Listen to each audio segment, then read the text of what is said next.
హెబ్రీయులకు రాసిన పత్రిక 6వ అధ్యాయము 1-2 వచనాలు చూద్దాము. కాబట్టి నిర్జీవ క్రియలను విడిచి మారు మనసు పొందుటయు దేవుని అందరి విశ్వాసమును బాప్తిసములను గూర్చిన బోధయు హస్త నిక్షేపణమును మృతుల పునరుద్ధానమును నిత్యమైన తీర్పును ఆయన పునాది మరలా వేయుట క్రీస్తును గూర్చిన మూలోపదేశము మాని సంపూర్ణమగుటకు సాగిపోదము. చక్కని వాక్యాన్ని మనం ఈ సందర్భంలో చదివాం. ఏముంది ఇక్కడ? ఏముంది? కాబట్టి నిర్జీవ క్రియలను విడిచి మారు మనసు పొందుటయు దేవుని యందలి విశ్వాసమును బాప్తిసములను గూర్చిన బోధయు హస్త నిక్షేపణమును మృతుల పునరుద్ధానమును నిత్యమైన తీర్పును అను పునాది మరలా వేయక క్రీస్తును గూర్చిన మూలోపదేశము మాని సంపూర్ణమునగుటకు సాగిపోదము. ప్రియులారా, జీవితంలో సంపూర్ణంగా సాగిపోవాలి అంటే పైన చెప్పండి, నిర్జీవ క్రియలను విడిచిపెట్టాలి. కుటుంబ జీవితాలు గాని లేక మన జీవితాలు గాని ఏ లోటు లేకుండా సంపూర్ణంగా కొనసాగాలి అంటే ఖచ్చితంగా మనము నిర్జీవ క్రియలను మానవలసి ఉన్నది. నిర్జీవ క్రియలు అంటే జీవము లేని ప్రతి క్రియ కూడా నిర్జీవమైనటువంటిది. జీవము లేని ప్రతి పని నిర్జీవమైనటువంటిది. మరి జీవానికి మూలం ఎవరు? జీవానికి మూలం ఎవరు? నిర్జీవ క్రియలు మానమంటున్నాడు దేవుడు. నిర్జీవ క్రియలు మానితేనే మన జీవితాలు పరిపూర్ణంగా సాగిపోతాయని చెప్తున్నారు. అయితే ఇక్కడ మనం గమనించాల్సింది ఏమిటి అంటే నిర్జీవ క్రియలు అంటే జీవము లేని ప్రతి క్రియ నిర్జీవమే.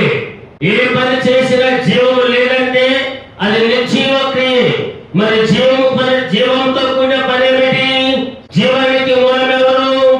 యేసు ప్రభువు ఒకసారి చెప్పాడు. ఏమని? యోహాను సువార్త 11వ అధ్యాయం 25లో చెప్తున్నాడు.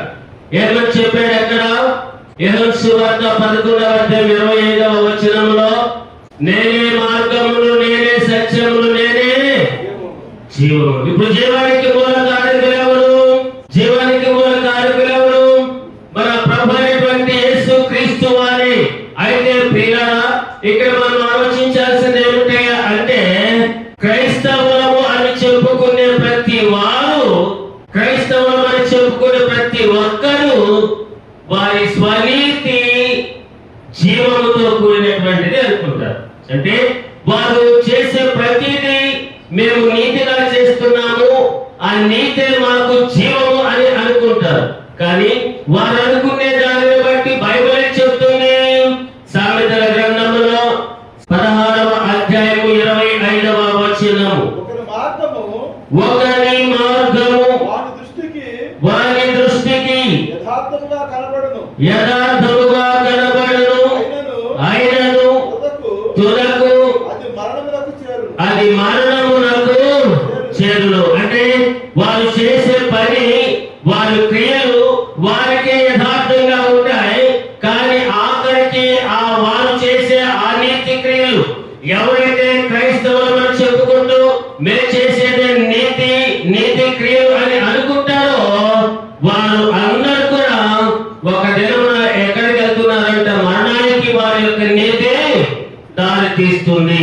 అయితే ప్రియమైన దేవుని బిడ్డలారా, ఈ దినమున మనం తెలుసుకోవాల్సింది ఏమిటి అంటే నిర్జీవ క్రియలు అంటే ఏమిటి? నిర్జీవ క్రియలు విడిచిపెడితే దేవునిలో మనము సంపూర్ణంగా కొనసాగడానికి, కుటుంబంలో మనము సమృద్ధిగా ఉండడానికి, పరిపూర్ణంగా కొనసాగడానికి ప్రభు మనకి సహాయం చేస్తాడన్నాడు. కాబట్టి ఇప్పుడు నిర్జీవ క్రియలను విడిచిపెట్టి అన్నాడు కాబట్టి, మరి నిర్జీవ క్రియలు అంటే ఏమిటది? నిర్జీవ క్రియలు అంటే ఏమిటి? బైబిల్ గ్రంథ ప్రకారముగా మనము ఆలోచన చేస్తే ప్రియులారా, యాకోబు పత్రిక 2వ అధ్యాయము 26వ వచనములో కనబడుతుంది, ప్రాణము లేని శరీరమేలాగు మృతమో అలాగే క్రియలు లేని విశ్వాసమును మృతమే. అంటే ఇక్కడ ఏంటిది? నిర్జీవమైనటువంటిది. నిర్జీవమైన క్రియలు విడిచిపెట్టాలి, విశ్వాసమును విడిచిపెట్టాలి. ఏ విశ్వాసం అది? ఏ విశ్వాసం అది? క్రియలు లేని విశ్వాసము మృతము. చక్కగా చెప్పాడు, ప్రాణము లేని శరీరం ఎలాగో మృతమో అలాగే క్రియలు లేని విశ్వాసము మృతమే. అంటే నీ యొక్క విశ్వాసం ఎలాంటిది? నిర్జీవమైనదా లేక జీవము కలిగినదా? నిర్జీవమైనదా జీవము కలిగినదా అని మిమ్మల్ని అడిగితే మా విశ్వాసం గొప్పది అని చెప్పుకుంటారు. ఖచ్చితంగా అందులో సందేహము లేదు. కానీ ప్రియులారా, క్రైస్తవులు అని చెప్పుకునే వారుగా వారి క్రియలు ఎలా ఉండాలి అంటే నిర్జీవమైనటువంటి క్రియలు వారిలో ఉండటానికి వీలు. క్రైస్తవులు చెప్పుకుంటారు కానీ పిల్లికి కూడా భిక్షం పెట్టిన వాళ్ళు లేరా?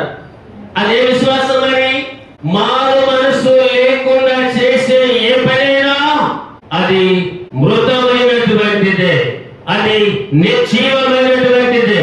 మారు మనసు లేకుండా నువ్వు ఏ పని చేసినా అది నిర్జీవమైనటువంటి క్రియ. ప్రియులారా, ఒక మాట మనం గమనిస్తే లూకా సువార్తలో 19వ అధ్యాయంలో ఒక సందర్భం మనకు కనబడుతుంది. యేసు ప్రభువారు యెరికో పట్టణానికి వస్తున్నాడు అని తెలిసినప్పుడు అక్కడ ఉన్నటువంటి పొట్టి వాడైన జక్కయ్య ఆ యొక్క మేడి చెట్టు ఎక్కడానికి వెళ్ళాడు. ఎందుకు వెళ్ళాడు? అక్కడికి ఎందుకు వెళ్ళాల్సి వచ్చింది? యేసు ప్రభు ఎవరో అని చూడాలని అనిపించింది. ఎందుకు చూడాలనిపించింది? ఆయన ఎన్నో అద్భుతాలు చేస్తా ఉన్నాడు. ఆయన చేసే కార్యములన్నీ కూడా జక్కయ్య చూస్తున్నాడు. ఎవరైనా యేసు ప్రభు వారు పుట్టిన మొదలుకొని కుంటివాడిగా గుడ్డివాడిగా ఉన్నటువంటి వారికి కాళ్ళు చేతులు ఇస్తా ఉన్నాడు. చనిపోయిన వారిని సైతం లేపుతున్నాడు. ఎవరో ఆయన చూడాలని అనుకున్నాడు. అప్పటి వరకు యేసు ప్రభుతో అతనికి సంబంధము లేదు. ఎప్పుడైతే యేసు ప్రభుని చూడాలనుకున్నాడో మేడి చెట్టు ఎక్కాడో, ఎక్కిన వెంటనే ఆ యేసు ప్రభు అటు నుంచి వస్తూ ఆయనను చూడాలనుకున్నటువంటి జక్కయ్య మేడి చెట్టు ఎక్కితే ముందుగానే ఈ జక్కయ్య యేసు ప్రభు ఇలా ఈ జక్కయ్యని యేసు ప్రభు చూసిన తర్వాత అక్కడ జరిగిందేంటి? జక్కయ్య నిలబడి ఇదిగో ప్రభువా నా ఆస్తిలో సగము. ఏ ఆస్తిలో? ఎవరి దగ్గరైనా నేను అన్యాయంగా ఏమైనా తీసుకుంటే వాటిని ఏం చేస్తానన్నాడు? అక్కడ తిరిగి మళ్ళా హల్లెలూయా ఎవరికి ఇస్తానన్నాడు? యేసు ప్రభు అడిగాడు జక్కయ్యని, అయ్యా నీవు ఇప్పటి వరకు కూడా అన్యాయంగా చాలా మంది దగ్గర దౌర్జన్యంగా వసూలు చేసావు కాబట్టి అవన్నీ ఇవ్వని అడిగాడు యేసు ప్రభు వారు. యేసు ప్రభు వారు అడగమంది ఏమన్నాడు? అయ్యా నేను ఎవరి దగ్గరైనా సరే అన్యాయంగా ఏమైనా తీసుకుంటే మరలా వారికి దాన్ని ఎదురెక్కిస్తానన్నాడు. ఎందుకు ఇస్తానన్నాడు? స్పష్టంగా కనపడుతుంది ప్రియులారా. ఎన్ని రెట్లు ఇస్తానని చెప్పన్నాడు? ఎవరి దగ్గర తీసుకుంటే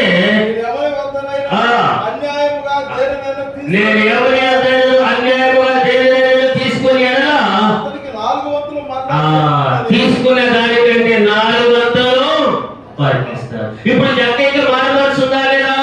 మారు మనసు అంటే నిర్జీవమైన ప్రతిదాన్ని విడిచిపెట్టుటే మారు మనసు. ప్రియులారా, నీ విశ్వాసం ఎలాంటిది? క్రియలు లేకపోతే నీ విశ్వాసము వ్యర్థమైన నిర్జీవమైనటువంటిది. అంటే ఇప్పుడు జక్కయ్య చేసిన పని ఏమిటి? యేసు ప్రభు వచ్చాడు, వచ్చినప్పుడు ఆయన అడగకుండా ఏనే చెప్పేశాడు. ఇప్పుడు ఇది జక్కయ్య మారు మనసు పొందారంటారా? మారు మనసు పొందే ఆ మాట చెప్పగలిగాడా? మారు మనసు పొందే ప్రతి వారు, మారు మనసు పొందిన ప్రతి వారు దేవుని వాక్యం వింటున్నారంటే విన్న ప్రకారముగా వారి జీవితాలు సరిదిద్దుకోవడానికి ప్రయత్నం చేస్తారే గాని వారి పాప జీవితాల్లోనే కొనసాగాలని ఎవరు? ప్రియమైన దేవుని సంగమా, దేవుని బిడ్డలారా, ఈ జక్కయ్య అలా చెప్పాడు కాబట్టి ఆ ఇంటికి ఏమన్నాడండి? ఆ ఇంటికి ఏమొచ్చిందంట?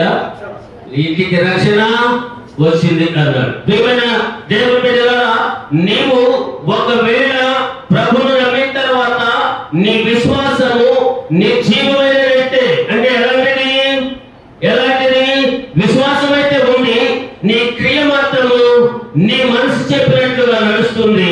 ఆ మనసు చెప్పినట్లుగా నీవు నడుస్తున్నావంటే నీ విశ్వాసము నిర్జీవమైనటువంటిదే.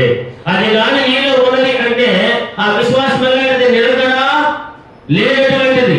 ఒకసారి ప్రభు చెప్పాడు లవోదికయ సంఘముతో, ఏమని? నీవు ఉంటే వెచ్చగా ఉండు, లేకుంటే చల్లగా ఉండు. నిలవెచ్చగా ఉన్నావంటే నా నోటి నుంచి నీ ముఖం మీద ఉమ్మి వేస్తారు. ఇప్పుడు ఆ సంఘం ఎలా ఉంది? వెచ్చగా ఉందా, చల్లగా ఉందా? వెచ్చగా లేదు, చల్లగా లేదు, నిలవెచ్చగా ఉంది. అందుకే ఆ సంఘానికి హెచ్చరిక చేస్తా ఉన్నాడు. ప్రియులారా, ఇప్పుడు నీ విశ్వాసం ఎలా ఉన్నది? ఒకవేళ నీవు ప్రభువును నమ్మిన తర్వాత నీ యొక్క విశ్వాసము ద్వారా నీవు చేసే క్రియలు నీవు మంచివనుకొని నీవు కొనసాగిస్తా ఉంటే అది నిర్జీవమైనటువంటిదే. ప్రియమైన దేవుని బిడ్డలారా, నిర్జీవమైన విశ్వాసం అంటే నిలకడ లేని విశ్వాసం. అది నీలో ఉంటే దాన్ని ఏం చేయాలి? ఇప్పుడు మనము నిర్జీవమైన క్రియలను విడిచిపెడితే అప్పుడు సంపూర్ణంగా కొనసాగుతాము. అందుకొరకై సాగిపోండి. ప్రియులారా, నీవు నీ కుటుంబ జీవితంలో సంపూర్ణంగా కొనసాగాలి. దేవుడు నాకు సమృద్ధినివ్వాలి. నేను, నా భర్త, నేను, నా బిడ్డలు, నా కలిగిన వారందరూ ఎప్పుడు కూడా ఎవరి దగ్గరికి కూడా వెళ్ళి చేయి చాపే స్థితిగా లేకుండా ఒకరికి ఇచ్చేవారుగా దేవుడు చేయాలని నీవు ఆశపడితే నీ విశ్వాసమును స్థిరముగా ఉండేలాగా కాపాడుకో. ఈ విశ్వాసము కానీ స్థిరముగా లేకుండా ఆ లవోదికయ సంఘము ఉన్నట్లుగా కానీ ఉంటే మన విశ్వాసము ద్వారా ఉండే క్రియలు ఎలాంటివి అంటే ఉండడానికి ఉన్న విశ్వాసం దేవుడు అంటే నమ్మకం లేకుండా లేదు. కానీ మన క్రియలే, మనం చేసే పనులే అటు ఇటుగా ఉంటా ఉన్నాయి. దేవుడితోనూ లోకముతోనూ లోక సంబంధంతోనూ కలిసి ఉంటున్నది. అందుకే ప్రభు చెప్తున్నాడు, నీ క్రియ విశ్వాసమును తగినదిగా కాకపోతే నీ యొక్క క్రియలన్నీ కూడా నిర్జీవమే. దాన్ని నీవు విడిచిపెట్టగలిగిన వారమై ఉండాలి. ప్రియులారా, ఇంకొక మాటను మనం గమనిద్దాం. రోమపత్రిక 2వ అధ్యాయము 14-15 వచనములు. ధర్మశాస్త్రము లేని అన్యజనులు స్వాభావికముగా ధర్మశాస్త్ర సంబంధమైన క్రియలను చేసిన ఎడల వారు ధర్మశాస్త్రము లేని వారైనను తమకు తామే ధర్మశాస్త్రమైనట్టున్నారు. అంటే ధర్మశాస్త్రము దేవుడిచ్చిన 10 ఆజ్ఞలు ధర్మశాస్త్రం. ఈ ధర్మశాస్త్రంలో ఇక్కడ ఉన్నటువంటిది ఉన్నట్లుగా ఉంటది. కానీ ఈ ధర్మశాస్త్రం ఏం చేస్తుంది? మనం ఒకసారి చేసేటప్పుడు, మనం ఒకసారి తప్పు చేస్తాం అనుకోండి, ఈ తప్పు చేసేటప్పుడు ఈ ధర్మశాస్త్రం మనలో ఉంటే మన మనసాక్షి ఏం చెప్తున్నా కదా, అదే కదా చెప్తున్నాడు అక్కడ. అటు వారి మనసాక్షి కూడా సాక్ష్యం ఇచ్చి చుండగను, వారి తలపులు ఒక దాని మీద ఒకటి తప్పు మోపుచు లేక తప్పు లేదని చెప్పుచుండగను. అంటే మనసాక్షి ఎలాంటిదంటే ఇక్కడ నిర్జీవమైన మనసాక్షి ఎవరికి ఉండకూడదు. అంటే దాని అర్థం ఏంటంటే ఒక్కొక్కసారి మనం తప్పు చేసేటప్పుడు మన మనసాక్షి మనకు చెప్తుంది ఏమని, మనం చేసేది తప్పు అని. ఎవరైనా ఏదైనా తప్పు మాట్లాడితే అనుకున్నది కాకుండా వేరే అబద్ధం ఆడితే నీ మనసాక్షి నువ్వు అడిగి చెప్పు అంటారు. నువ్వు అదే మాట కరెక్ట్ లేదో నీ మనసాక్షిని నువ్వు అడుక్కో ముందు అంటారు. అంటే మనసాక్షిని అడగడం అంటే ఏంటి? మనసాక్షిని కూడా నిర్జీవమైంది అన్నమాట. అంటే నీ మనసాక్షి నీకు చెప్తున్న తప్పని, కానీ నువ్వేం చేస్తున్నావు అని తెలిసినా కూడా అదే కరెక్ట్ అని చేస్తావు. తప్పని ధర్మశాస్త్రం మనకి చెప్తా ఉన్నా, ఆ తప్పును తప్పుగా మనకి దేవుని వాక్యం చెప్తున్నా, ఆ వాక్యానికి విరుద్ధంగా నీ మనస్సాక్షిని కట్టు పెట్టుకొని నీ మనస్సాక్షిని నువ్వేం చేస్తున్నావు అక్కడ? ఏం చేస్తున్నామంటే మనము తప్పుగానే చేస్తున్నాము. చెప్తున్నా ఒకసారి మనకి నువ్వు అలా చేయకూడదు, అది తప్పు అని ఆ ధర్మశాస్త్రం అనేది మనకు వివరిస్తా ఉన్నాం. ధర్మశాస్త్రం 10 ఆజ్ఞలు కదా ఇక్కడ. 10 ఆజ్ఞలు మనము ఏ ఒక్కటి మీదినా మన మనస్సాక్షి నిర్జీవమైనటువంటిదే. ఆ మనస్సాక్షి నిర్జీవమైనది నువ్వు చేసుకుంటే దాని అర్థం ఇంకా ప్రాణం లేని శరీరం ఎలాంటిదో బ్రతికుంటూ కూడా నువ్వు చనిపోయినటువంటి శవముతో సమానం.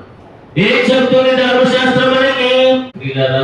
4వ ఆజ్ఞ చెప్తుంది, విశ్రాంతి దినమును పరిశుద్ధముగా ఆచరించండి.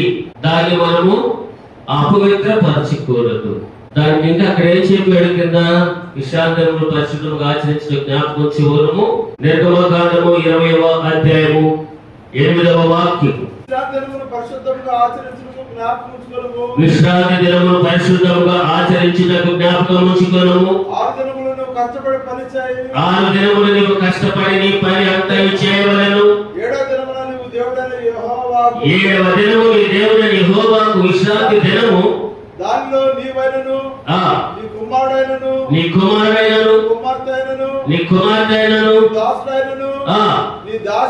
దాసి అయినను నీ పశువైనను పరదేశి అయినను ఏ పని చేయకూడదు. 6 దినములలో యెహోవా ఆకాశమును భూమిని సముద్రమును వాటిలోని సమస్తమును సృజించి 7వ దినమును విశ్రమించెను. అందుచేత యెహోవా విశ్రాంతి దినమును ఆశీర్వదించి దాన్ని పరిశుద్ధపరిచెను. ఏమన్నాడంటే ఇక్కడ? విశ్రాంతి దినమును చేసిన దేవుడు ఆశీర్వదించి పరిశుద్ధపరిచాడు. ఇది దేవుని యొక్క సంఘానికి దేవుడు ఇచ్చినటువంటి ఒక వరము. ఎందుకంటే 6 దినాలు పని చేసుకోవచ్చు, కానీ 7వ దినం మాత్రం ఏ పని చేయకూడదు. ఎందుకు? ఏం చేయాలి మరి? పని చేయకుండా మనం ఏం చేయాలి మరి? చెప్పాడు ఏమైనా? చెప్పినప్పుడు మిగతా వారాలు ఎందుకు చేస్తున్నాము? అది చెప్పట్లేదా? వాళ్ళ మనసాక్షి మనం చేస్తున్న తప్పని. మనసాక్షి నిర్జీవమైతే బ్రతికి ఉండి కూడా చనిపోయినటువంటి వారితో సమానమే. దేవుడు చెప్పాడు లేవీయుకాండము 23వ అధ్యాయము 1వ వాక్యములో, మరియు యెహోవా మోషేకు ఇలాగు సెలవిచ్చెను, నీవు ఇశ్రాయేలీయులతో ఇట్లను, మీరు చాటింపవలసిన యెహోవా నియామక కాలములు ఇవే. అంటే దేవుడు ఎవరు చెప్పాడు? మోషేకి చెప్పాడు. ఏమని చెప్పాడు? ఇశ్రాయేలీయులతో చెప్పన్నాడు. ఏం చెప్పాలి వారికి? వారు చాటించవలసిన నియామక కాలములు, అంటే చాటించడానికి వారికి నేను నియమించిన కాలము ఇవి అని చెప్తూ ఏమని చెప్పాడు? ఈ కాలమందు మీరు పరిశుద్ధ సంఘముగా కూడవలెను. నా నియామక కాలములు ఇవి. 6 దినములు పని చేయవలెను. వారము 7వ దినము విశ్రాంతి దినము. అది పరిశుద్ధ సంఘపు దినము. ఇది పరిశుద్ధ సంఘపు దినము. 7వ దినము శనివారం అని బైబిల్ చదివిన వాళ్ళకి తెలియట్లేదా? ప్రార్థనకు వెళ్ళే వాళ్ళకి తెలియట్లేదా? వాక్యం చెప్పే వాళ్ళకి తెలియట్లేదా? వారి మనసాక్షికి వారు చేస్తుంది తప్పని తెలియట్లేదా? ఇందాక చదివాం కదా రోమా పత్రికలోనే 2:14-15 ధర్మశాస్త్రం వారికి చెబుతుంది ఏమని? తప్పు అని. కానీ అది తప్పైనా కూడా వారి మనసాక్షికి వారు చెప్తున్నా కూడా అదే నిజమని ఈ లోకములో జీవించే వారు మనస్సాక్షి నిర్జీవమైనటువంటి. ఆ మనస్సాక్షి నిర్జీవమైతే అందులో వారికి మాత్రము ప్రయోజనము లేదు. అందుకే వారు ఏం చేయాలంట? పరిశుద్ధ సంఘముగా కూడాలి. అలా కూడటానికి దేవుడి పరిశుద్ధ సంఘముగా శనివారాన్ని దేవుడు మనకి ఇచ్చాడు. వీళ్ళారా, నేను ఎవరిలో విమర్శించేదానికి కాదు, కానీ వారి మనస్సాక్షి నిర్జీవమైనగా వారికి మాటలు చెప్తా ఉన్నాను. పిల్లరా, ఒకవేళ నీవు కానీ ఈ 6 దినాలు పని చేసుకొని వారము 7వ దినమున దేవుని సన్నిధిలో పరిశుద్ధ సంఘముగా కూడుకోకపోతే నీవేం చేస్తావో తెలుసా? ఆ దినము కాకుండా ఇంకొక దినమున దేవుని ఆరాధిస్తే నీవు దేవుని ఆరాధిస్తున్నావానే కానీ దూషిస్తున్నావా? ఏం చేస్తానంటే అప్పుడు హెస్కేలు గ్రంథంలో హెస్కేలుకు దేవుడు ఎన్నో విషయాలు బయలుపరిచాడు. ఆయన ఒక లోయలో దించి నీకేం కనపడుతుందంటే అయ్యా నాకు ఎగిపోయిన ఎగుతులు కనపడుతున్నాడు. దేవుడు హెస్కేలుకి చాలా విషయాలు చూపించాడు. కానీ ఆ చూపించినటువంటి హెస్కేలుతోటే దేవుడు మనకు రాయిస్తాం. హెస్కేలు గ్రంథం 20వ అధ్యాయం 20వ వాక్యం చూడండి. నేను మీ దేవుడైన యెహోవాను నేను మీ దేవుడైన యెహోవానని మీరు తెలుసుకున్నట్లు ఆ విశ్రాంతి దినములు నాకును మీకును మధ్య సూచనగా ఉండరు. సూచన అంటే గుర్తు, అంటే దేవుడికి మనకి మధ్య ఈ విశ్రాంతి దినం అనేది ఒక గుర్తు. అంటే ఆయన మన దేవుడని, మనము ఆయన బిడ్డలని, మనకి ఆయన మధ్య ఈ విశ్రాంతి దినం అనే ఒక గుర్తుగా దేవుడు మనకి ఇచ్చారు. అంటే ఈ దినం ఆరాధించే వారందరూ అప్పుడు ఆయనకి బిడ్డలు అవుతున్నారా లేదా? ఆయన బిడ్డలుగా ఉన్నారా? కింద అంటున్నాడు సూచనగా ఉండను. ఆయనను నా జనులు సహా నా మీద తిరగబడి తామనుసరించి బ్రతకవలెనని, అంటే వారికి వారే బ్రతకాలని, వారే అనుసరించి నడుచుకొని బ్రతకాలని నేను ఇచ్చిన నా కట్టడలను అనుసరింపకయు నా విధులను గైకొనకయు నేను నియమించిన విశ్రాంతి దినములను అపవిత్ర పరిచిరి గనుక వారు అరణ్యములో ఉండగానే నేను నా రౌద్రాగ్ని వారి మీద కుమరించి నా కోపము వారి మీద తీర్చుకొందునని అనుకుంటుంది. హల్లెలూయా. ఏమన్నాడండి ఇక్కడ? నేను నియమించినటువంటి విశ్రాంతి దినములను విధులను వారు గైకొనక ఆ విశ్రాంతి దినములు ఏం చేశారంట? అపవిత్ర పరిచయం ఏం చేశారంట? ఆ జనులు ఆయన మీద తిరుగుబాటు చేశారా? ఏం చేస్తా ఉన్నారు?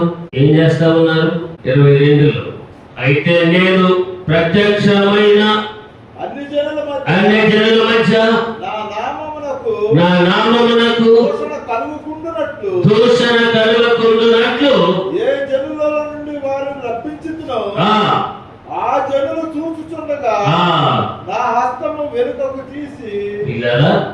దేవుడు తనకి ఇచ్చినటువంటి విశ్రాంతి దినమును తన ప్రజలు అనుసరించాలి, ఆచరించాలని దేవుడు తన ప్రజలకు ఇచ్చాడు.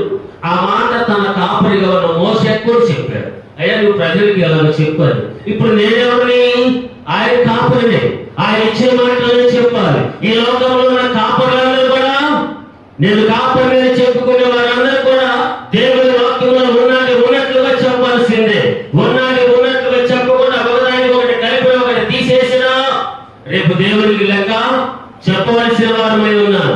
ఈ దినములో ప్రియులారా, దేవుని వాక్యంలో ఈ ధర్మశాస్త్రంలో విశ్రాంతి దినమును ఆచరించాలని, అనుసరించాలని, పాటించాలని, ఆ దినమును పరిశుద్ధ సంఘముగా కూడాలని ఇది దేవుని వాక్యంలో లేదా? వారి బైబిల్ గ్రంథంలో లేదా? వారు చదువుకోవడం లేదా? ఆ చదువుకుంటున్నప్పుడు మనం చేస్తున్న తప్పని వారి మనసాక్షి కూడా తెలియటం లేదా?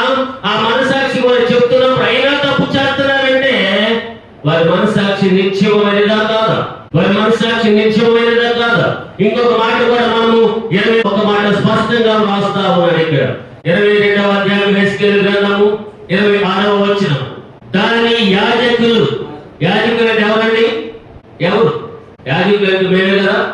యాజకులు అంటే మేమే, పాస్టర్ గారు. దాని యాజకులు నా ధర్మశాస్త్రమును నిరాకరించుదురు, నాకు ప్రతిష్ఠితములకు వస్తువులను అపవిత్రపరచుదురు, ప్రతిష్టమైన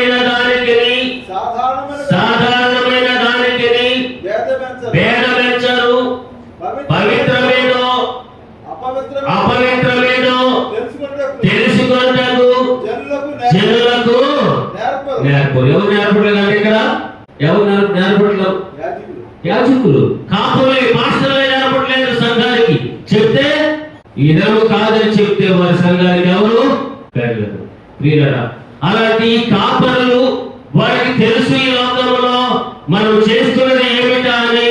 మనం ధర్మశాస్త్రానికి వ్యతిరేకంగా బోధిస్తున్నాము, ధర్మశాస్త్రానికి వ్యతిరేకంగా మనం కూడుకుంటున్నాం అనేది వారికి తెలుసు. అది తప్పని ఆయన చేస్తున్నారంటే వారి మనసాక్షి నిర్జీవమైనదా, వారి మనసాక్షి జీవముగా కూడినదా? అలాంటి వారిని అనుసరించే వారి యొక్క మనసాక్షి కూడా అర్థమవుతుందమ్మా. హల్లెలూయా, హల్లెలూయా. మనసాక్షి నిర్జీవమైనదైతే మన జీవితం అంతా నిర్జీవమే, అంటే మృతమైపోయినటువంటిది. అలా వారికి నియమించినటువంటి ఆ దినములు ఏది పవిత్రమో, ఏది అపవిత్రమో, ఏది ప్రతిష్ఠితమైనదో, ఏది ప్రతిష్ఠితము కాదో తెలుసుకోవడానికి ప్రజలకు నేర్పడంటండి. నేర్పితే వాళ్ళ దగ్గర వారి జాతర ఏంటి, వారి జాతర ఏంటి? నువ్వు మా సంఘానికి వస్తావా? ఎందుకు వెళ్ళావు? నువ్వు రావద్దు, ఇక కట్టడి చేసి. ఎందుకు వెళ్తున్నారు? వారికి ఏ వాక్యం కాదా, ప్రార్థన కాదా, వినకూడదా? అదే శాస్త్రమా, అదే కరెక్టా? రమ్మనండి, కూర్చున్నాం దీని మీద. ఎవరైనా సరే ఎప్పుడు దీని విషయంలో నేను మాట్లాడలేదు, కానీ ఇక్కడ ధర్మశాస్త్రం అనే మాట ఒకటి వచ్చింది. మనసాక్షి కల్మషమైనది అయితే వారి జీవితం ఎప్పుడు కూడా సంపూర్ణంగా ఉండదు. ఈ లోక సంప్రదాయాల మీద, ఈ లోక ప్రేమల మీద, ఈ లోక పరమైనటువంటి వాటి మీద నీ మనసు ఉంటే ఏమైపోతుందో తెలుసా? పిల్లల దేవుని వాక్యముల కన్నా నీవు లోకపరమైన వాటి మీద మనసు పెట్టావంటే నీ యొక్క హృదయం ఏమైపోతుంది? అక్కడ నిర్జీవమైనటువంటి హృదయం అయిపోతుంది. మరియ మార్తలు వారిద్దరు, మార్త వేటి మీద మనసు దేని మీద పెట్టింది? మరియ తన మనసు దేని మీద పెట్టింది? మరియ దేవుని వాక్యం మీద తన మనసు, తన హృదయాన్ని అనిచ్చింది. మార్త లోకపరమైనటువంటి పనుల మీద తన హృదయాన్ని పెట్టింది. అప్పుడు మార్త యొక్క హృదయం అనేది నిర్జీవమైనది అన్నప్పుడు మరి యొక్క హృదయము జీవము కలిగేది కదా. అందుకే ప్రభు అన్నాడు, అమ్మా నీవు అనేకమైన విషయాల కొరకై తొందరపడుతున్నావు, అవసరమైనది ఒకటే. అదే మనకు కావాల్సింది. ఏంటది? దేవుని మీద ఉన్న విశ్వాసం, దానితో కూడిన ఆ రక్షణ. ఆ రక్షణ కానీ మనకి లేకపోతే, ఆ విశ్వాసం అనేది స్థిరమైనది కాకపోతే, ఆ విశ్వాసం ద్వారా చేసే పనులు నిర్జీవమైనవైతే, మన మనస్సాక్షి నిర్జీవమైనదైతే మన జీవితంలో పరిపూర్ణంగా ఉంటాము, జీవిస్తామనే అవకాశము లేదు. ఇలా ప్రజలకు అది నేర్పకపోగా మరి ఏం చేస్తున్నారంట? ఏం చేస్తున్నారు? ఆ జనులకు నేర్పరు, నేను విధించిన విశ్రాంతి దినములను ఆచరింపరు, వారి మధ్య నేను దూషింపబడుచున్నాను. అదే ఉందా అక్కడ? అదే ఉందా? 26వ వచనములోని ఆఖరి భాగములో వారి మధ్య నేను దూషింపబడుచున్నాను. ఎవరి మధ్య? ఎవరి మధ్య అండి? ఎవరైతే విశ్రాంతి దినములు పాటించటం లేదో వారి మధ్య, వారి ద్వారా దేవుని నామమునకు ఏం కలుగుతుందంట? దూషణ కలుగుతుంది. నీవు దేవుని ఆరాధిస్తున్నావా, దేవుని దూషిస్తున్నావా? ఈ మాటలు ప్రజలకు చెప్పాలా లేదా? ఈ మాట ప్రజలకు తెలియచేస్తే అది వారు నిర్ణయం తీసుకుంటారు ఏంటి అనేది. అది కాపరు అని వారు తెలియచేయకుండా దాన్ని దాచిపెట్టి, ప్రజలకు తెలియచేయకుండా ప్రజలను మాయ చేసి వారి జీవితాలు ఏం చేస్తున్నారంట? కదా ఏం చేస్తున్నారంట? దానిలో అధిపతులు లాభము సంపాదించుటకై నరహత్య చేయుటలను, మనుషులను నశింపజేయుటలను, వేటను చీల్చుటలను ఉన్నారు. మరియు దాని ప్రవక్తలు వ్యర్థమైన దర్శనములు కలుసు యెహోవా ఏమీ సెలవీయనప్పుడు ప్రభువైన యెహోవా ఇలాగు సెలవిచ్చుచున్నాడని చెప్పుచు వట్టి సోదెగాండ్రై జనులు కట్టిన మట్టి గోడకు ఖర్చు పోతా వారికి తెలియదు. ప్రజలకి వారు మట్టి గోడ కట్టుకుంటే ఈ నెల్లి దానికి పైన గచ్చుతో ప్లాస్టింగ్ చేస్తే ఉంటుందా మట్టి గోడ? ఎప్పటికైనా పడిపోతున్నది. నీ కుటుంబం ఉంటుంది అక్కడ, కుటుంబం ఉండడానికి వీలేదు. అందుకే దేవుడు చెబుతున్నారు, కాబట్టి ఈయన మాటలు విని వాటి చొప్పున చేయ ప్రతి వాడు బండ మీద తన ఇల్లు కట్టుకుంటాడు. ఇప్పుడు నీ ఇల్లు, నీ విశ్వాసం, నీ కుటుంబం దేని మీద కట్టుకుంటున్నావు? నీ క్రియలు ఎలా ఉన్నాయి? నీ మనసాక్షి నీకు తప్పని చెబుతున్నా అదే చేస్తున్నావంటే అప్పుడు నువ్వేంటి నీ పరిస్థితి? అప్పుడు నీ పరిస్థితి ఏంటి? సంపూర్ణంగా ఉంటామా? సంపూర్ణంగా ఉంటామా? యేసు ప్రభువే మనకు మార్గదర్శకుడు, ఆయనే రక్షకుడు, ఆయనే మన విమోచకుడు. ఆయన మన కొరకు ఈ లోకానికి వచ్చి ప్రాణం పెట్టాడు. అది ఎవరు కూడా కాదనలేరు, కాదనము కూడా మనం కూడా కాదను. కానీ వాక్యం వినడానికి వెళ్ళే వారందరూ వినండి. వినేటప్పుడు మీకు ఏదైనా ప్రశ్న వస్తే అడగండి, సేవకుని అడగాలి, అడిగి తెలుసుకోవాలి. ఏది మంచి మార్గమో ఏది చెడు మార్గమో అది తెలుసుకోవాలి. అది తెలుసుకోకపోతే ప్రమాదం ఎవరికి వస్తున్నాయంటే, ఇర్మియా గ్రంథము 17వ అధ్యాయము 20వ వాక్యము నుండి చూడండి. యూదా రాజులారా, యూదా వారులారా, యెరూషలేము నివాసులారా, ఈ గుమ్మములు ప్రవేశించు సమస్తమైన వారులారా, యెహోవా మాట వినుడి. యెహోవా ఇలాగు సెలవిచ్చుచున్నాడు, మీ విషయములో జాగ్రత్త పడుడి. విశ్రాంతి దినమున ఏ బరువును మోయకుడి, యెరూషలేము గుమ్మములో గుండా ఏ బరువును తీసుకొని రాకుడి. విశ్రాంతి దినమున మీ ఇళ్ళలో నుండి ఏ బరువును మోసుకొని పోకుడి. ఏ పని చేయకుడి. నేను మీ పితరులకు ఆజ్ఞాపించినట్లుగా విశ్రాంతి దినమును ప్రతిష్ఠిత దినముగా ఎంచుకొనుడి. అయితే వారు వినకపోయిరి, చెవులు పెట్టకపోయిరి, వినకుండాను బోధన అందకుండాను మొండికి తిరిగిరి. చెప్తే విన్నారా? చెప్తే విన్నారండి? విశ్రాంతి దినమున ఏ పని చేయొద్దు, ఎక్కడికి వెళ్ళొద్దు, పొలం మొయ్యొద్దు, మీరందరూ ఆ దినమున దేవుడిలోని కూడండి ఆ దినమున చెప్తే విన్నారా? మొండికి తిరిగారు. మొండి అంటే మొండికి తిరగడం అంటే వాడు పట్టిన దానికి 3 కాళ్ళు అంటారు. చూడు 4 అంటే కాదు 3 అంటారు. మొండికి తిరిగారు. అలా తిరగటం వలన దేవుడు వారికి ఏం చెప్తున్నాడు?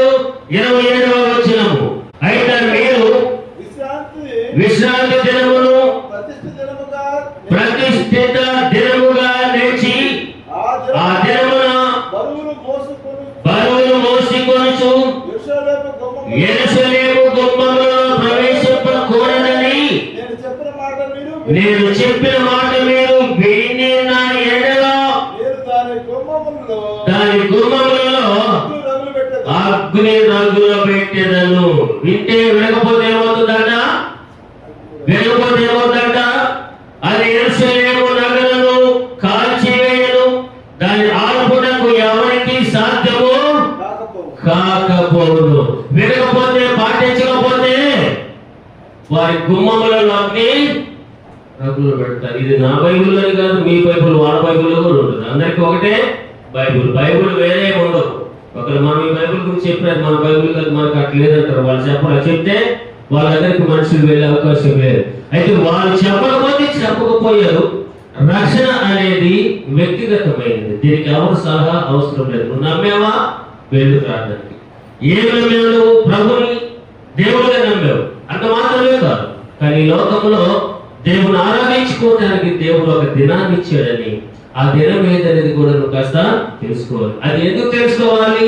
నీకు అనుకునే కొన్ని కనపడతాయి. కొంతమంది శనివారం అంటారు, కొంతమంది ఆదివారం అంటారు, కొంతమంది బుధవారం అంటారు, కొంతమంది శుక్రవారం అంటారు. ఏవో రకరకాల సంఘాలు ఉన్నాయి. కాబట్టి ఏ దినమైనా ప్రార్థనకి వెళ్ళాలని అడుగు, దానికి వాళ్ళు చెప్పినట్టు ఏ దినమైనా చేసుకోవచ్చు అంటారు. కానీ కరెక్ట్ అయినటువంటిది ఒకటి ఉంది దేవుని బైబిల్ గ్రంథంలో. అది మనము విన్న తర్వాత, దాన్ని చూసిన తర్వాత, మనము విని చదువుకునేటప్పుడు దాని ప్రకారం నడుచుకోకపోతే ఆ బైబుల్ నీవు చేస్తున్న తప్పని చెప్పిన తర్వాత నీవింకా అదే తప్పు చేస్తున్నావంటే నీ మనసాక్షి నిర్జీవమైనదా కాదా? నిర్జీవమైన క్రియలను విడిచి క్రీస్తుతో పాటు మనము కొనసాగితే సంపూర్ణులుగా చేయటానికి ప్రభు మనకి సహాయము చేస్తాడు. అదే మన మూల వాక్యం.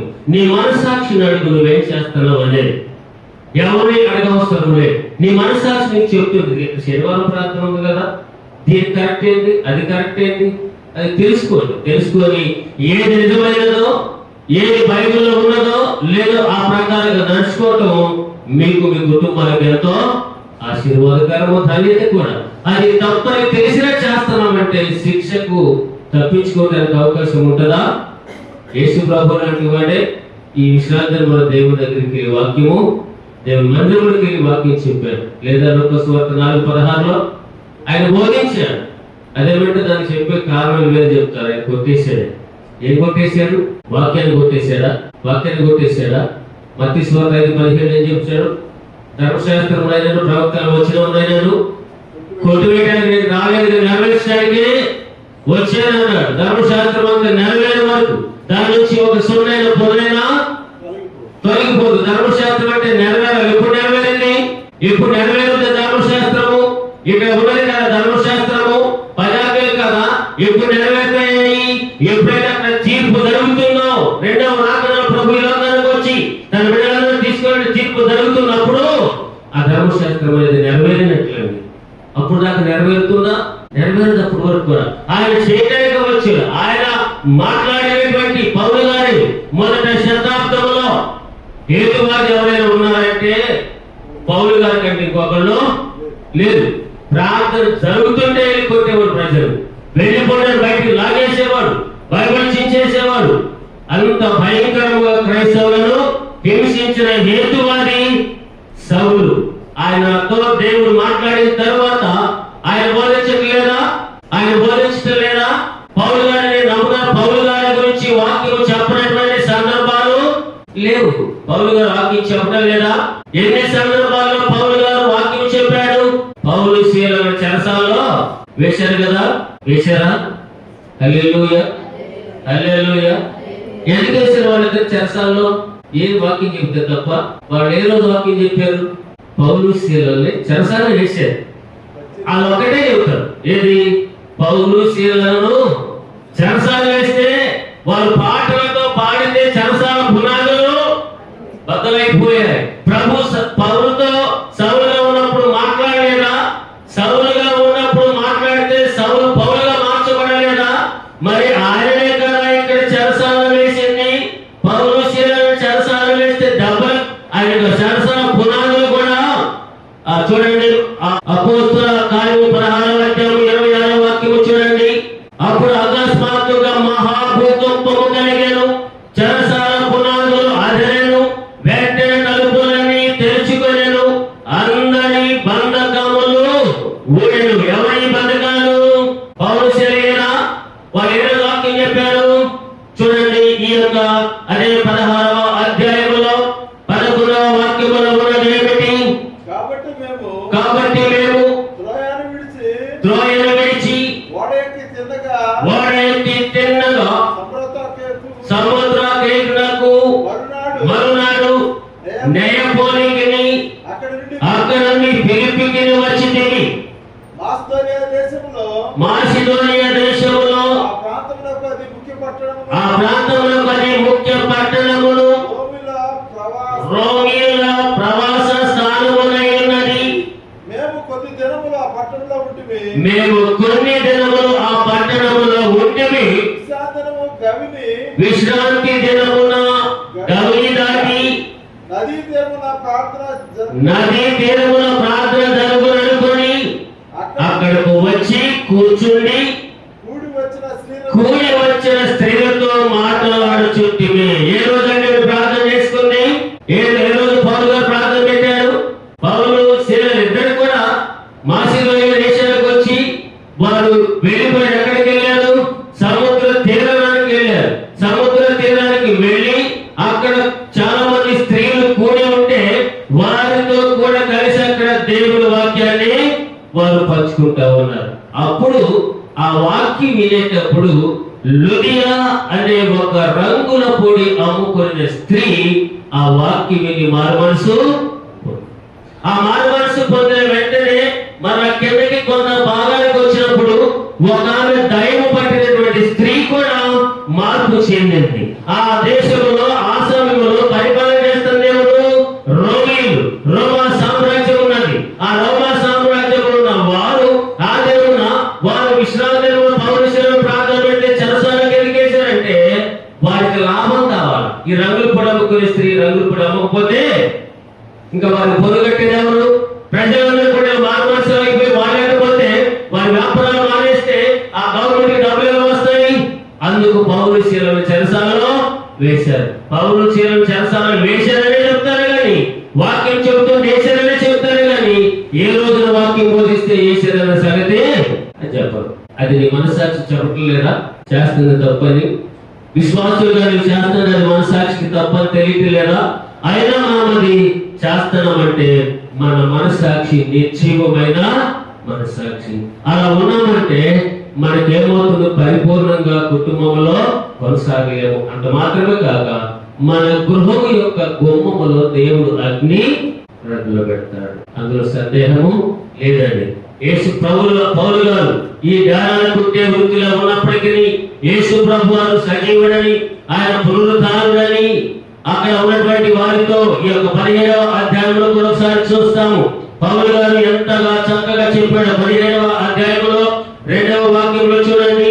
కనుక పౌలు తన వాడుక చొప్పున సమాజపు వారి యొద్దకు వెళ్ళి, పౌలు గారికి ఏంటంటే వాడుగా సమాజపు వారి యొద్దకు వెళ్ళి క్రీస్తు శ్రమపడి మృతులలో నుండి లేచుట ఆవశ్యకమని నేను మీకు ప్రచురము చేయు యేసే క్రీస్తు ఉన్నాడని లేఖనములలో నుండి దృష్టాంతములెత్తి మెప్పించుచు వారితో 3 విశ్రాంతి దినములు తర్కించుచుండెను. వారిలో కొందరు భక్తి పరులకు క్రీస్తు దేశస్థులలో చాలా మంది ఘనత గల స్త్రీలలో అనేకులను ఒప్పుకొని పౌలుతో శీలతో కలుసుకొని 3 విశ్రాంతి దినాలు పౌలు శీలలు అక్కడ ఎక్కడని వారు వెళ్ళి నెపోలియన్ ప్రాంతంలో సువార్త ప్రకటిస్తే 3 విశ్రాంతి దినములు వారితో వాక్యం బోధిస్తే ఘనత కలిగిన స్త్రీలు మారేదంటాడు. పేరు ప్రఖ్యాతులు కలిగినటువంటి స్త్రీలు అక్కడ మార్పు చెందారు. మరి దినమును మనం ఎందుకు మారటం లేదు? వినండి, పాటించండి. చెప్పడం మా కర్తవ్యం, వినటం మీ ధర్మం. అంటే చెప్పడం మా కర్తవ్యం, ధర్మం అనుకోండి, వినటం కూడా మీ బాధ్యత. విన్న తర్వాత పాటించాలా లేదా అనేది మీ నిర్ణయం. దేవుడు మనం ఏది తినే అదే వస్తాం, మనం విత్తినదే వస్తాం, విత్తంది పోయి. మన క్రియలు మన వెంటే వస్తాం. నీ మనస్సాక్షి నువ్వు చేసేది తప్పు అని తెలిసిన చేస్తున్నామంటే తెలిసి చేసినటువంటి తప్పుకు క్షమాపణ, తెలిసి చేసే తప్పుకి క్షమాపణ లేదు, తెలియక చేసే తప్పుకు క్షమాపణ. కానీ ఇంకొకటి ఏంటంటే ఆత్మను దుఃఖపరిస్తే, ఆత్మకు మనము బాధ కలిగిస్తే దానికి కూడా పరిష్కారంగా చేసినటువంటి తప్పుల కొరకే మనము పశ్చాత్తాపడితే దాని క్షమాపణ ఉంది. ఆత్మను కానీ మనం ఆర్పేసామంటే ఆత్మ మనలో దేవుడు పెట్టిన దీపం, ఆ దీపాన్ని మనము మన క్రియ ద్వారా ఆర్పిస్తున్నామంటే అది మనకు నిర్జీవమైనటువంటి క్రియలు చేసేవారిగా నిర్ధారణ అవుతుంది. అలా అయినది అంటే అది మనకి మన కుటుంబాలకే ప్రమాదకరము. కాబట్టి ప్రియులారా, ఈ దినమున నేను మీకు చెప్పేది ఏమిటంటే పౌలు గారు చెప్పాడు కదా అక్కడ ఎఫ్ఎసీ పత్రికలో, నిర్జీవ క్రియలను విడిచి పరిపూర్ణులకు సాగిపో. పరిపూర్ణులయ్యేలాగా సాగిపోవాలంటే నిర్జీవ క్రియలు విడిచిపెట్టాలి. నిర్జీవ క్రియలు ఏంటి? విశ్వాసం అనేది నిర్జీవమైనది, నిర్జీవమైన విశ్వాసం. విశ్వాసం నిర్జీవమైపోవటం ఏంటి? పేరుకు క్రైస్తవులమే కానీ చేసే పనులు మంచివి కాదు. క్రైస్తవులు చెప్పుకుంటాం కానీ చేసే పనులు మంచివి కాదు. మారు మనసు పొందిన ప్రతి వారు చేసే పనులన్నీ, చేసే క్రియలన్నీ దేవునికి ఇష్టమైనవిగా. అది మారు మనసు పొందేవాళ్ళ పని చేయగలరు, లేకపోతే చేయలేదు. నువ్వు చేసే పని, నీ క్రియ దేవునికి ఇష్టమైందా? నీ మనస్సాక్షి నీకు చెప్తుంది ఏమని? ఈ మనస్సాక్షి నువ్వు చేసే తప్పని. దేవుడు మీద నీకు విశ్వాసం ఉంది కానీ 7వ దినం విశ్రాంతి దినం అని ఆ దేవుని ఆరాధించడానికి ఆయన దగ్గరకు రావాలని, అది ఒక క్రియ కాదా, పని కాదా? ఆ పని చేయటం లేదంటే నీ విశ్వాసం ఏంటి? నిర్జీవమైన విశ్వాసమే. నీ మనస్సాక్షి నిర్జీవమైనది. ఈ రెండు నిర్జీవమైనవైతే మనిషి చనిపోయిన తర్వాత ప్రాణం ఎలా పోతుందో, నిర్జీవమైన దేహం ఎలా ఉంటుందో, నీ భక్తి జీవితం కూడా అంతే. నీ భక్తి జీవితాన్ని నువ్వు కాపాడుకొని, నీ విశ్వాసము జీవం కలిగినదిగా చేసుకొని, నీ మనస్సాక్షి నేను గద్దిస్తున్నప్పుడు తప్పని తెలుసుకొని మారు మనసు పొంది ప్రభు మార్గంలోకి వచ్చావా, నీవు నీ కుటుంబము దేవుని ద్వారా దీవించబడుతుంది. అలా కాదనుకొని నీ మనస్సాక్షి చెప్తున్నా కూడా నీ కంటిలో దూలం పెట్టుకొని ఎదుటివారి కంటిలో ఒకవేళ నలుసులు వెతకాలని చూసామంటే మనం నిజమైనటువంటి మనస్సాక్షి కలిగి వారు అవుతాము. అప్పుడు దేవుని యొక్క కోపము మన మీదకి వస్తుంది. దేవుని ఆశీర్వాదాలు మనకు దూరం అయిపోతాయి. ఆయన ఇచ్చే పరిశుద్ధత కూడా మనకు ఉండకుండా ఈ లోకంలో ఎన్నో కష్టాలు, నష్టాలు, శోధనలుగా అలాంటి దౌర్లభమైనటువంటి జీవితంలో కొనసాగడానికి అవకాశం ఉంటుంది. కాబట్టి మీ అందరికీ మేలు జరగాలి అంటే మీ విశ్వాసం ఎలాంటిదో, మీ మనస్సాక్షి ఎలాంటిదో మీకు తెలియచేయడానికి నేను ఈ వాక్యము చెప్తున్నాను. మనస్సాక్షి నిర్జీవమైందా, జీవమైందా? నీ విశ్వాసము జీవము కలిగినదా, నిర్జీవమైనదా? నిర్జీవము అయినదంటే క్రీస్తుతో నువ్వు సంబంధం లేని వ్యక్తివే. ఎందుకంటే నేనే మార్గం, నేనే సత్యము, నేనే జీవము అన్నాడు.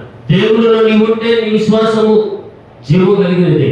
దేవుళ్ళలో నీవు ఉంటే నీ మనస్సాక్షి జీవము కలిగినదే. ఎప్పుడవుతుంది? నీ క్రియలు, నువ్వు చేసే పనులు దేవునికి మంచిగా అనిపించినప్పుడు, వాక్యానుసారంగా ఉన్నప్పుడు, నీ క్రియలు దేవునికి ఇష్టమైనగా ఉన్నప్పుడు నువ్వు జీవము కలిగినటువంటి మనస్సాక్షి కలిగిన, జీవము కలిగిన, విశ్వాసం కలిగిన వ్యక్తిగా ఉంటావు. అప్పుడు దేవుడు మిమ్మల్ని, నీ కుటుంబాన్ని దీవిస్తా, ముగిస్తా. వదన దేవుడి మాటలు దీవించి ఆశీర్వాదించును గాక.